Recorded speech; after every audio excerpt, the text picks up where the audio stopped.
বিরিয়ানি কে না পছন্দ করে, তাও আবার নান্না বিরিয়ানি।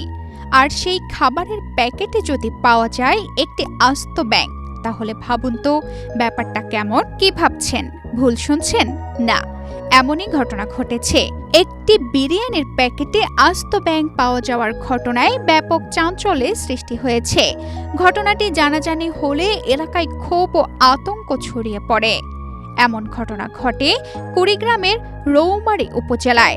একমাত্র স্মার্ট সিটি বসুন্ধরা, আধুনিকতায় এক ধাপ এগিয়ে।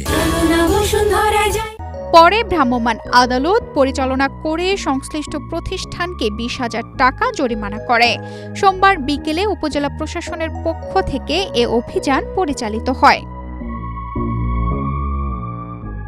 জানা গেছে, উপজেলার একটি খাবারের দোকান থেকে আতোয়ার রহমান ও আশিকুর রহমান 5 প্যাকেট মোরগ পোলাও কিনে বাড়িতে নিয়ে যান।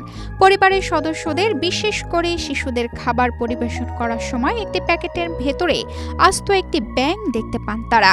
এ ঘটনায় পরিবারের সদস্যরা হতবাক হয়ে পড়েন। পরে বিষয়টি এলাকায় ছড়িয়ে পড়লে স্থানীয়দের মাঝে ব্যাপক প্রতিক্রিয়া দেখা দেয়। খবর পেয়ে উপজেলা প্রশাসন ঘটনাস্থলে গিয়ে অভিযোগের সত্যতা পায়।